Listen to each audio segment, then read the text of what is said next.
Alright, what's up guys? Today I'm going to be finishing the review. Hopefully you guys are going to be studying and you're going to use this video to prepare yourselves for the Unit 3 test that's all about absolute functions. Alright, so we're going to start here, and this is basically review from Unit 1. We're just looking at a bunch of key characteristics from this function, specifically an absolute value function. So first it's asking to find the vertex right here.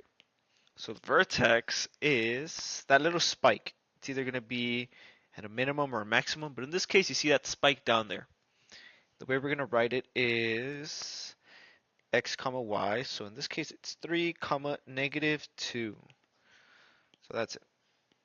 3 comma negative 2. It's just about being able to identify some of these key characteristics like the vertex. Vertex is that spike. That's what I want you guys to be able to see very quick. Secondly, the axis of symmetry will always be the x value of the vertex. So in this case, it's 3. But another visualization is to imagine like a line coming through here like this. That comes from the top to the bottom. So this is x equals 3. Okay, now the domain for absolute value functions is always going to be all real numbers. But there's different ways that can be represented. So for example, this one, I'm sure you guys remember writing this one. So this is called the set of all x such that x is a part of all real numbers. So this is one way that I want you guys to be able to see it immediately and understand what's going on. Next, we got the range. The range is how far it goes down and up. So the lowest point is at the vertex, which is at y equals negative 2. So I'm going to write it in inequality notation. Negative 2 is the lowest point, meaning everything has to be bigger than that or equal to it. And we're talking about y values. And finally, we're talking about infinity. So basically from negative 2 to infinity. And it's important to note that we could be at negative 2. That's the reason to include that little equal symbol underneath the inequality. But we can't reach infinity because infinity is something that can never be reached. Finally, x-intercepts, we see them pretty clearly. We got a 2, and then we also got a 4 right there. If I plot them, we're right here and right here. 2, 0, 4, 0. And finally, we got 1 all the way up here. 0, 4 rather. 0, 4. So if you're able to see all these key features quickly, then it's a good thing because I think there's going to be about 3 questions on the exam that deal with this stuff. Alright, but let's work with this one. Whenever you are dealing with functions that are in this form, you could always feel comfortable using the Desmos tool.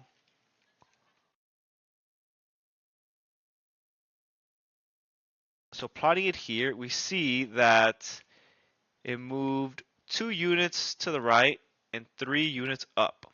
So we can just plot that real quick. Also, keep in mind that it opens down. So 2 units to the right, 3 units up gives us this point right here. Finally, we got something that travels all the way down. All the way down. And also important to keep in mind that all of the transformations are going to come from that standard shape that we're used to. That V shape that is consistent with the parent function.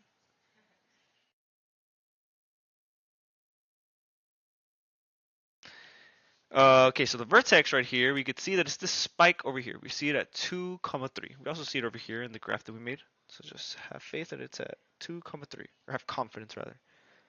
Vertex is always gonna have the axis of symmetry at the x value. So x is equal to 2 is our axis of symmetry. So we got 2, 3 and our axis of symmetry right here. Our domain is always all real numbers. It goes to the left forever and to the right forever. But we could also write it like this in this format. For the range, it's the lowest and highest point. So the lowest is going to be negative infinity, and the highest point is going to be 3, including 3, because we have a point there. X-intercept, we see it pretty clearly, negative 1, 0, and 5, 0.